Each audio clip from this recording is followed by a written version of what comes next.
Testing, testing, testing. Let me get the extension cable out. Drop here. Excellent.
Does that mean?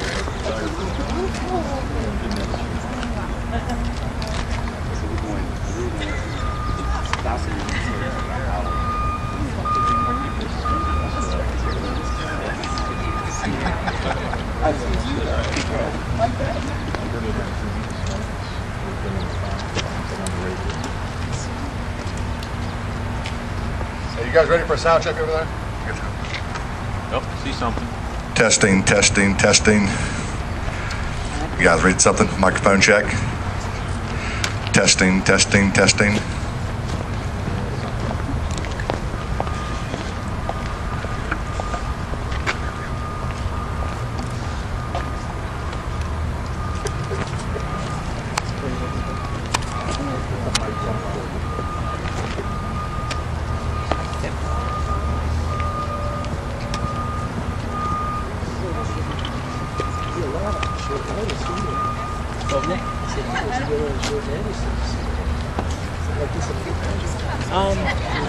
Testing, testing, testing, testing. You get it?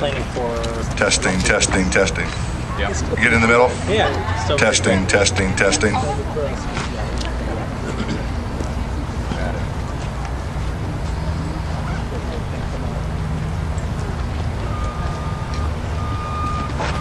Yeah, it's great. I'm excited. Has a little bit to do. Tim and Todd, we're about ready to get off the bus and speak. Are you probably ready? More respectful. Oh, you're on the bus. So you didn't know that. Well, you're Wolf's guy. See ya. By the worst state. Were you with the state or? I used to work in the legislature, and then now I work for a group called Part of Michigan. Okay. So we do C3 and C4 work. So we work with zero. I know. Not always. C3 work by parts. Well, it's all it should be. It should be in Better to arrive late than before they have it all. You guys ready to drink it going? Yeah. I'll see you in a short. Yeah. Anyway. You good? Yeah, go ahead.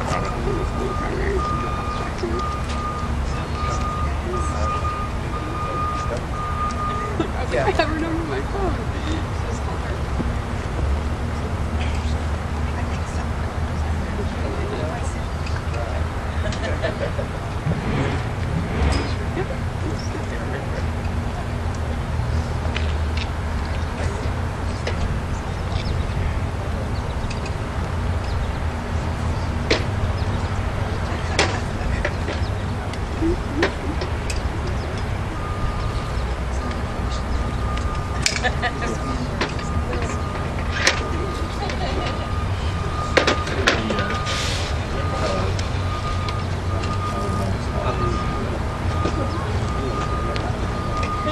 notice that. You still have some open, but no one's plugged in with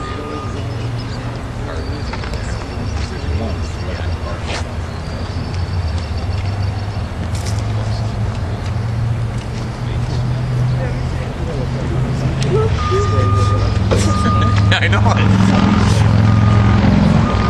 Well, We very strategically picked the location to pick.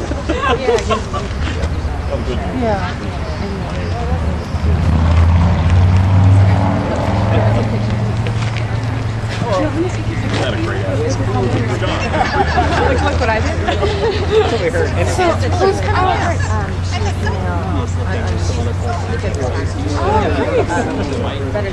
Oh, that's fantastic. Yeah. If you want to get it, I was picking up you background. to Lonnie, so like he'll do the good. So she's got like a. Yeah, Lonnie. I saw her. Hi.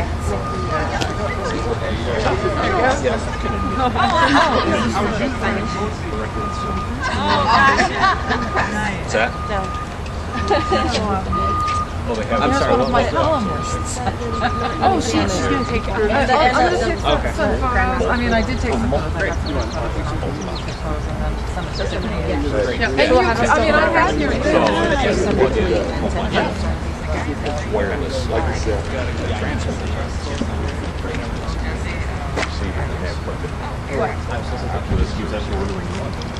Yeah, we can do that.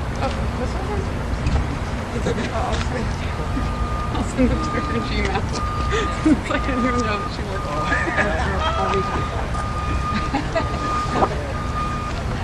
Thank you for the turnout as well.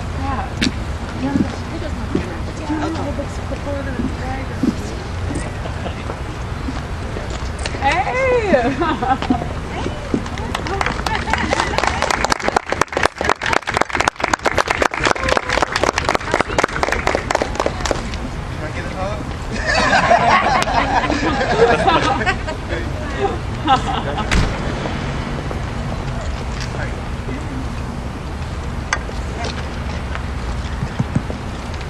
Good morning. I am the program director for Merrick, and this is Merrick, part of Grand Valley State University. I want to welcome you to West Michigan, to Muskegon, and to Grand Valley's Michigan Alternative Renewable and Energy Center, obviously named by committee. Climate change is happening at a faster rate than was even predicted 5 or 10 years ago. Climate change will and does affect the poor first and in a higher proportion, but everybody will be feeling the effects of it at some point. Energy, how we save it, how we use it, and how we produce it will be felt for generations. The U.S. needs to find a way to encourage the appropriate use of technology. Appropriate technology is technology that is appropriate for the place, the people, and the economics of a situation. Solar is a very important resource for Michigan and very appropriate to Michigan. And I would like to say to all the naysayers on this cloudy Michigan day that we actually receive 81% of the same solar resources that Miami, Florida does. So, in spite of the current weather, it is very viable here in Michigan. Now, without further ado, I would like to introduce former Governor Jennifer Granholm. Thank you. All right. Woo! Thank you so much, Kim. Well, it is great to be here at Merrick, and I think Merrick is in its 10th year now, which is fantastic, providing these great services to those who wish to help to build solar technologies, those who wish to be able to install them and train them, and certainly the inventors, the supporters. Merrick has been there from the ground level, helping the economic developers as well. It is kind of ironic that it's a little bit chilly in a August day in the summer in Michigan, but that notwithstanding, there is no denying that climate change is happening. In fact, in 2012, there were 144 record-breaking heat events in Michigan, 139 in 44 counties. Muskegon had 3 record-breaking heat events in 2012. And it's not just heat, but climate change is about extreme climates all around. And in Michigan last year, there were 18 precipitation records. That's obviously snow and rain. So it is happening. And the question is, what are we going to do about it? If we want Michigan to remain pure Michigan, this great state for our children and our grandchildren, we have to be part of the solution. And that's why I'm so pleased to be able to join the I Will Act on Climate bus tour. The I Will Act on Climate bus tour is actually stopping in 27 states, and pleased that Michigan is one of them. And one of the reasons they chose to come to Michigan is because of all of the action that's happening here at the local level. In Michigan, we don't see energy and clean energy and climate change action as being in opposition to job creation. We see it as part and parcel of job creation. And in fact, there are 76,000 jobs in Michigan right now in renewable energy, clean technologies, if you include the advanced technologies in the vehicle sector. So we are in it at the ground floor. In fact, in Michigan, somebody recently cataloged how many companies were doing solar, how many companies were doing wind.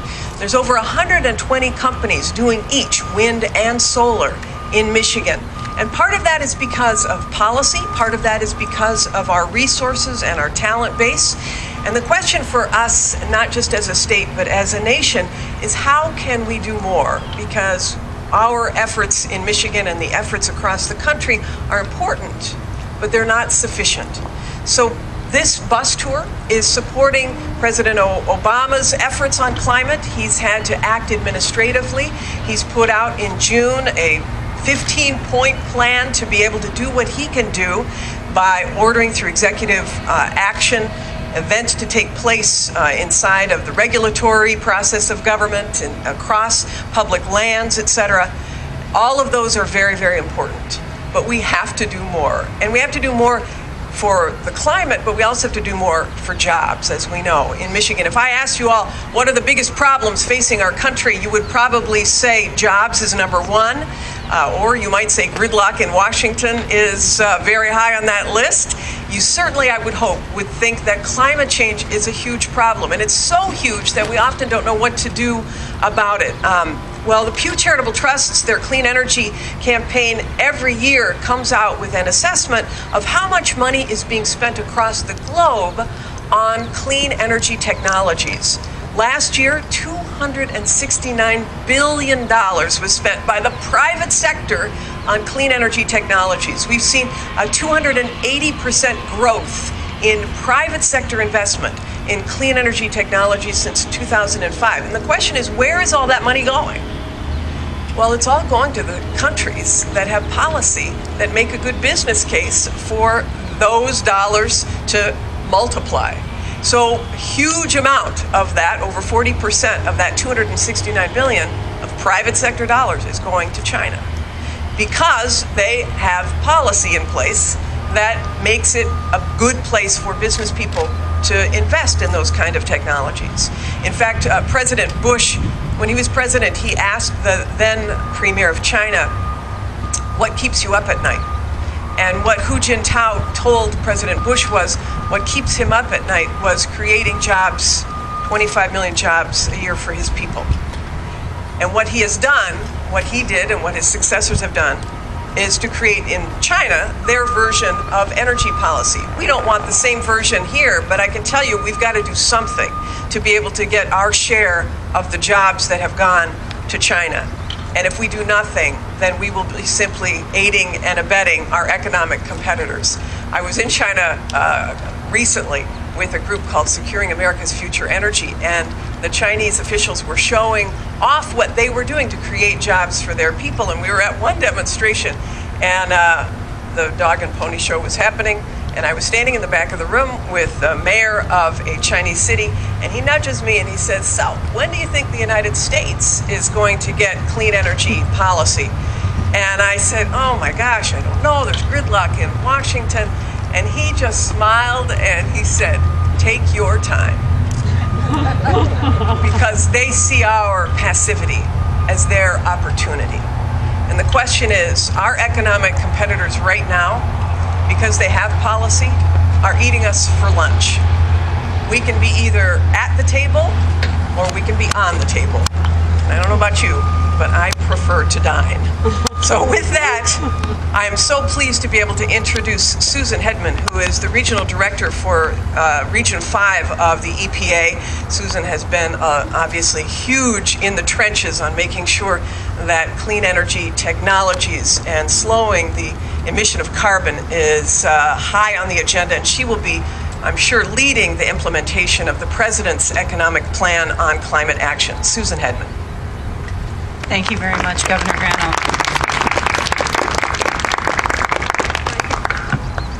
It's great to be here at Merrick in Muskegon to talk about President Obama's Climate Action Plan, which is it's a blueprint for a clean energy economy that will grow from the middle out by creating good-paying jobs, green jobs, that can't be shipped overseas, and a blueprint for tackling the problem of climate change. We are literally standing at a crossroads here, looking back at conventional power plants like the one that we can see over here to our left, and looking forward to a future powered by wind, solar, and other renewable energy resources like those championed here at Merrick. During President Obama's first term, the United States almost doubled the amount of electricity generated from clean, renewable sources like wind and solar, with tens of thousands of new jobs to show for it. And during his first term, EPA developed new fuel economy standards that will double the number of miles that new cars can drive on a gallon of gasoline, saving money and reducing greenhouse gases that contribute to climate change. During President Obama's second term, the president is committed to taking new action to tackle climate change. In fact, he made that clear right away, that taking action on climate change is one of his very top priorities.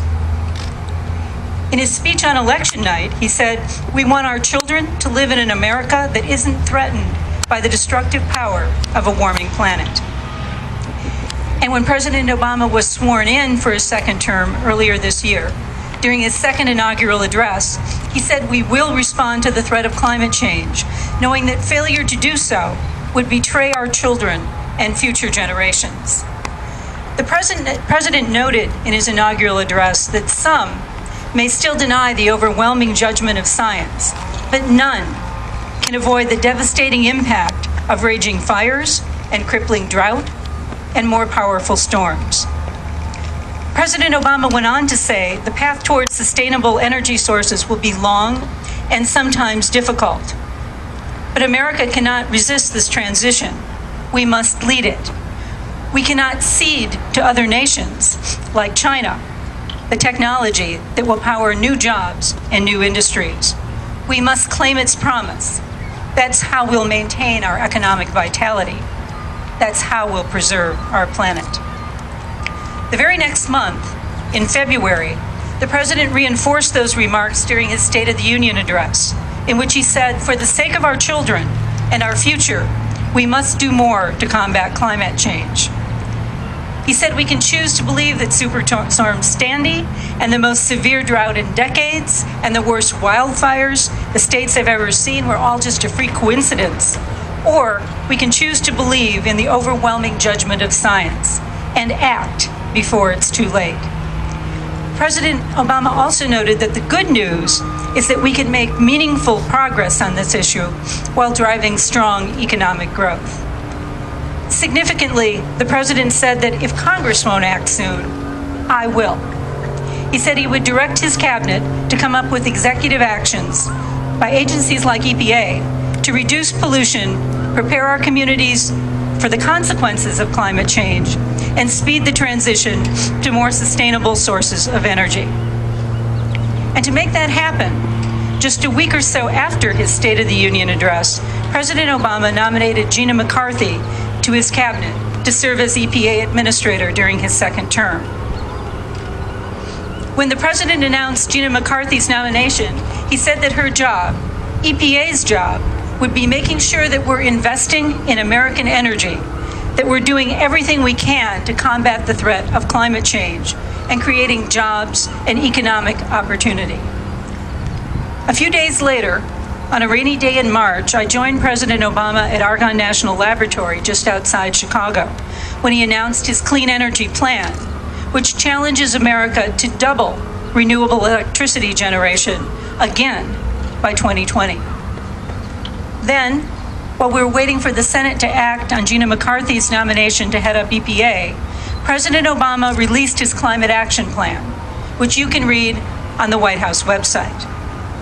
The president described his climate action plan in a speech at Georgetown University, standing in the hot sun on a sweltering June afternoon.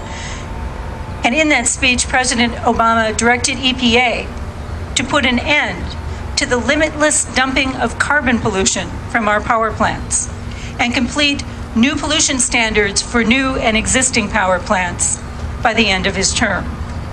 Power plants are the largest source of carbon emissions that cause climate change. The President's Climate Action Plan directs EPA to work expeditiously to finalize carbon standards for new and existing power plants before the end of his second term. That's an ambitious goal, but the good news is that in late July, the Senate finally confirmed Gina McCarthy to serve as EPA administrator, and under her leadership, I'm confident that we'll be able to get the job done. Last week, during her first week as EPA administrator, Gina McCarthy described President Obama's Georgetown University speech as the most important speech on climate change that an American president has ever given. She noted that President Obama called on all of us to take action, to cut carbon pollution, to protect our kids' health, and to begin to slow the effects of climate change, to leave a cleaner, more stable environment for future generations. The Obama administration has already dedicated more than $90 billion to job-creating clean energy projects. When supplemented with private capital, that money is supporting more than $150 billion of clean energy projects in the United States.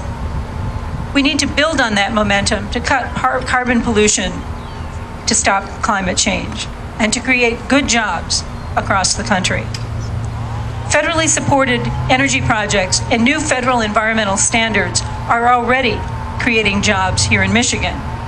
EPA's new fuel economy standards for passenger cars and light-duty trucks, which will eliminate 6 billion tons of carbon and save American drivers almost $3 trillion in fuel costs, have also inspired innovation throughout the auto industry.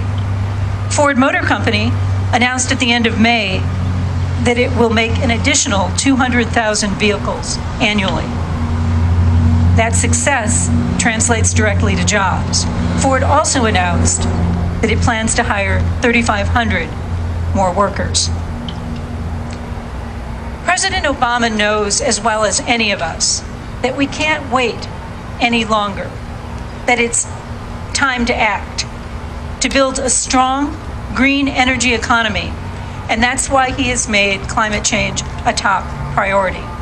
During his second term, the President has asked those of us at EPA to build on our common sense strategies that we already have in place to develop tough new standards to cut carbon pollution from coal-fired power plants, just like the standards that EPA developed for other pollutants, like mercury and arsenic, during the President's first term in office. These new environmental standards will move our economy toward more American-made clean energy sources. They will create good jobs. They will lower energy bills. And they will begin to slow the effects of climate change. With an all-of-the-above energy strategy to develop homegrown energy and steady, responsible steps to cut carbon pollution, we can leave our kids a cleaner, more stable environment. The question before us, which President Obama posed when he announced his climate action plan, is whether we will have the courage to act before it's too late. As the President noted, how we answer that question will have a profound impact on the world we leave behind. EPA is committed to taking action, but we need the public's support. If we all work together, we'll be able to protect future generations from climate change by building a strong, clean energy economy from the middle out by creating green jobs. EPA looks forward to working with all of you, with the people of Michigan, to implement the President's Climate Action Plan. Thanks very much, and I'd like to introduce George Seiler from IBEW. And those are the folks that'll be getting some of these great green jobs.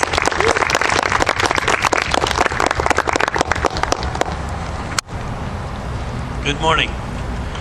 I'm George Seiler, and I am an International Brotherhood of Electrical Workers journeyman electrician. I have worked all around these Great Lakes and on many different construction sites. I help build car plants, chemical plants, petroleum plants, and some of this country's biggest power plants. I guess, in other words, you could say, I build things that build things. I have been a general foreman for an 850 megawatt generating plant, as being responsible for the entire installation of the equipment and over 250 electricians' safety. But I was only a small part of what goes on to make these energy producing facilities become a reality. I also worked on the Lake Winds Farm project right here in Ludington. There are 58 wind turbines piercing the sky and churning out power for West Michigan. They are visual evidence that we have the engineering know-how and the manpower skills to get her done. West Michigan is a unique area for just such energy investment. There are acres and acres of open fields and farmland to accommodate the construction and for these vast facilities. The land is available, and the farmers have minimal invasion to their crops while being compensated for the use. We here covet the lakeshore, and we will fight to keep our sunrises free of distraction. We have an opportunity for providing that alternative energy for Michigan. We have the manufacturers for solar power, wind power, and hydro. We have the lake ports for shipping and receiving. But most importantly, we have the manpower and professional skills to do the job. We have here in West Michigan some of the best trained, professional, skilled tradesmen in the country. Now on this wind farm job, first the excavators show up and start moving the soil. Then they begin by making access roads in and out of the chosen sites. They're burying pipes and setting forms for concrete for anchoring points and grounding. At first, they're just mounds of dirt and gravel until the tower pieces start coming in. These towers are 250 feet tall, and the blades are another 60 feet long. Depending on the elevation of the base, it could be as high as 400 feet above the road. That's visual evidence of what can happen here in West Michigan. By that time, you've probably got a dozen people just working in the preparation. Second, we put in the wires underground and conduit. The lead wires for each circuit, sometimes as big as a tennis ball. Then as you relay through from other generators to become smaller in size, the second to the third to the fourth and so on. These reach out from a substation near the pump storage facility that wind farm up there had 6 circuits for 58 wind towers. Now the manpower grows very fast, possibly from a dozen electricians to maybe possibly 30, 35 electricians. And that doesn't mention all the construction workers that are also on this site. The generator has detectors mounted on top for temperature, wind speed, and direction. They also have a shadow imaging control, which shuts down to make the blades a non-nuisance for the residents around there. I'm sure you've all seen something flashing in front of your eyes before. Also, there is an aviation package with signal lights and strobes that are also mounted on it. Now, all of this is done on the ground first, while the sections are being lifted into place for the towers. It's all done by a crane, and each section is bolted together. By this time, you can see some physical evidence of something going up. Once the generator is placed on top, then the equipment is loaded into the base. There is a transfer switch for all of those cables to bind them together, and the feeders from the substation or the previous generator. There is also a UPS unit, which is an uninterrupted power supply, which is used for powering up or powering down in a power failure on these turbines. There's a turbine control unit for steering and speed control, and a dehumidifier to keep everything dry inside. The ground grid is attached, the base, and everything is connected for lightning safety. Our electricians can completely wire a wind turbine in about a week. The whole installation from start to finish, depending on how many towers there is, could take a year. Now that's a lot of jobs for West Michigan. That's a lot of people put to work. Now outside, the roads are being finished, the farmland is being reclaimed, and this breeze starts beginning to turn those blades. Now it all begins to pay off. The circulation of the air may even help the farmers around those terrible frost and freeze times when the temperatures go way down. Now, our colleges and universities are educating students in engineering the most efficient methods. Our unions are teaching installation techniques for quicker operating schedules, and the workforce is ready and able to do it now. The job market has never been better for our expansion in the renewable energy fields. We have the manufacturers, we have the skills, we have the manpower, and we have the ideal environment for the future growth. Here in West Michigan, we are ready for you to invest. We are ready for you to build, and we are ready to work for you. West Michigan is ready right now. Thank you. At this time, I'd like to introduce Mary McGraw. She is with the Contractors Building Supply. Thank you.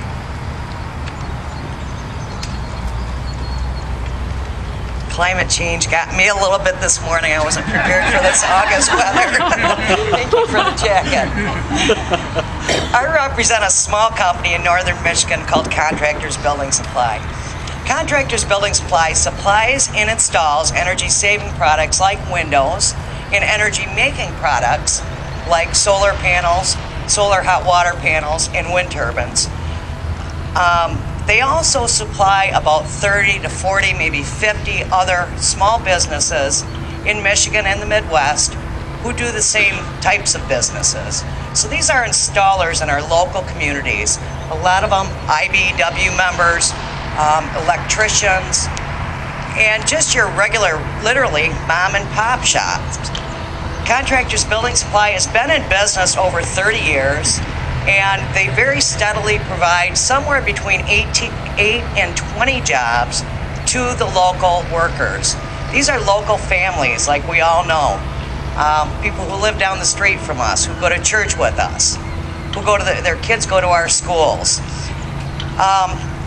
You know, one of the often overlooked benefits of clean energy and energy efficiency is the effect on the average homeowner.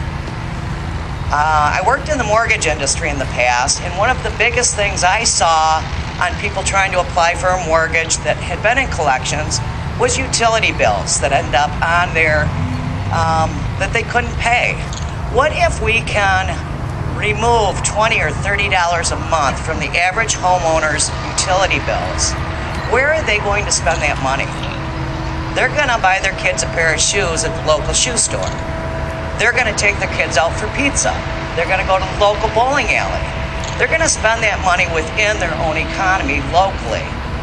The effect that has, every dollar in our economy spent locally increases by about $10 times. $1 becomes 10. 10 becomes 100. 100 becomes 1,000. That has a huge effect on our local communities, and this is something that is often overlooked when we talk about climate change. What can we do to strengthen our communities while helping our generations, our future generations, have a better world to live in? If you think about installation jobs, those are in the local communities. It's really hard to export you putting a solar panel on my house. You know, we can't pre-build that in China and send it over here. Michigan has about 4.5 million households. And I want you to go home and do the numbers because I've done them and they're astounding. If we can add $20 or $30 to 4.5 million households' average monthly budget, what effect is that going to have on Michigan, our local communities, and our local economies? I really think it's time we do something now, help our kids out, our future generations, so they can enjoy this beautiful lakeshore. And, you know, I'm really happy to be here today, and thank you for coming and listening to this. I'd like to introduce Ken Shelton, who's with MoCap, and they've had a very large effect on a lot of the small households in the area.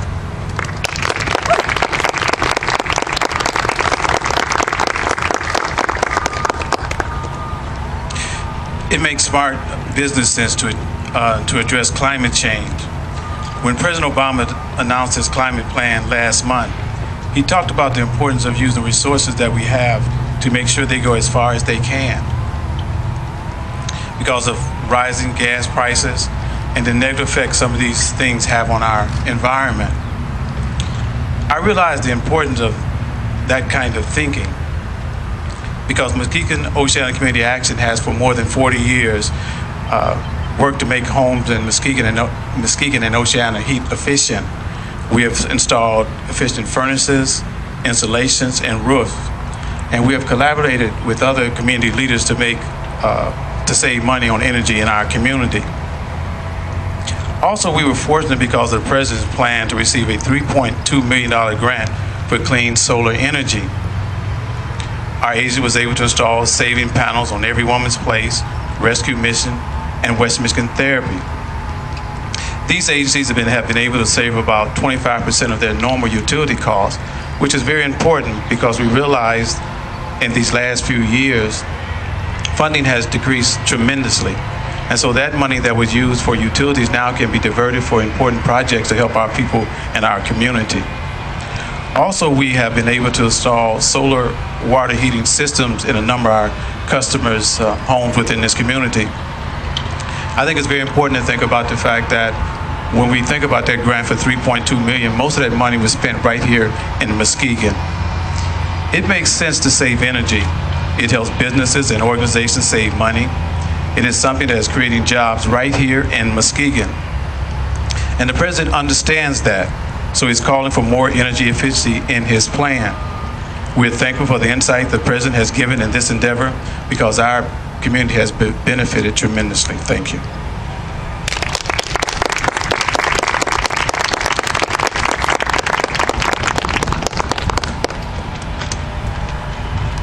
So now we've heard from some really good speakers, and I want to thank them. Can we give everybody a round of applause here? Mary was a little modest. Their company is also going to be the first crystalline PV panels built here in Michigan, and they're going to start building those panels in September. Yeah, so we have a panel manufacturer here in Michigan, and they're using semiconductor crystalline in them. So that is just great. We have organizations such as the Great Lakes Renewable Energy Association and universities such as Grand Valley, Ferris, University of Michigan, Michigan State, that can help us, guide us locally. But the U.S. needs energy policy and a roadmap for better energy implementations and the jobs that will come from that. And I thank everybody for coming to Muskegon, and I hope the bus has a wonderful trip around the country, and thank you for coming here. Bye-bye.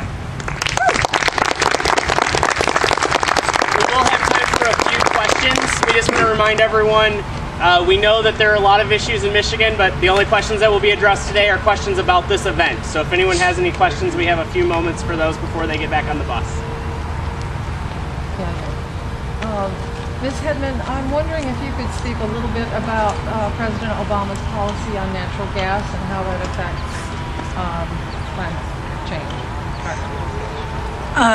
The president has an all-of-the-above energy strategy, and part of that is definitely natural gas. At this point, EPA is conducting a major study looking into fracking, which is responsible for much of the growth in natural gas production in the United States, both looking at techniques that are used and the impact on the environment. That study is underway, and I believe will be out at the end of the year.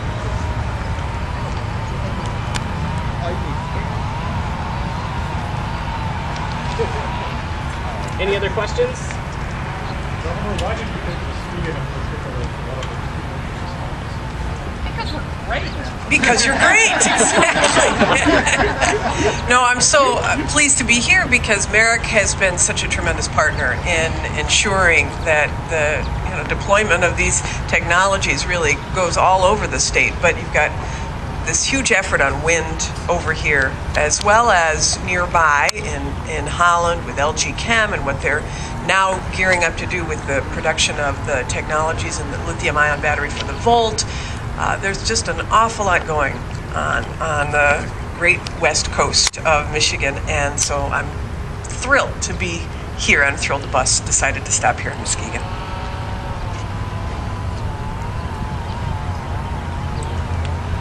Any other questions? I wonder if the official was the one. Actually, it's fairly energy efficient. It runs on biofuels and natural gas. Is that just biofuels, I guess. Okay. So it smells good when it goes down the road.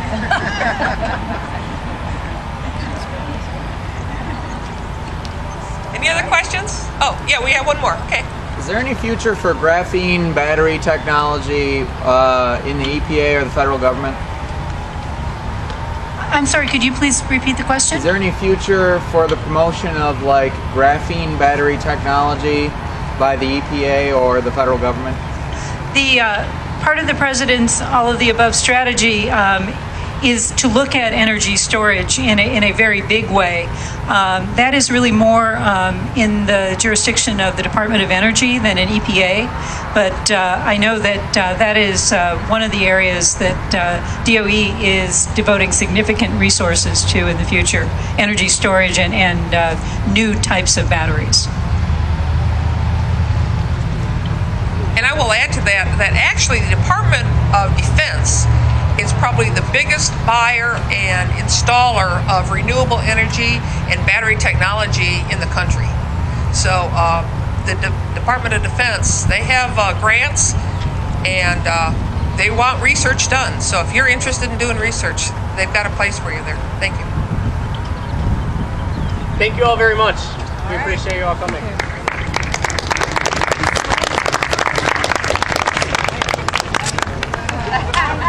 Should have worn your t-shirt. What's that? Should have worn your t-shirt. I think Aviati is one of the few people who has millions of t-shirts.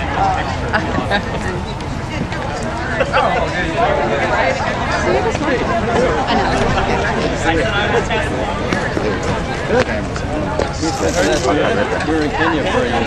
Great, man. Yeah, we got back about a month ago. This morning. Yeah, really nice. Yeah. It's gonna be that. The weather. This is actually what it was like when we Yeah, okay, just give me a call. Yeah, this is good. All right, thank you.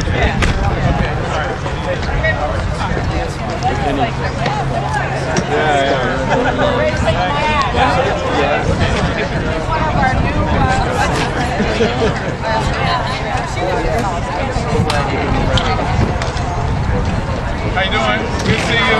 All right.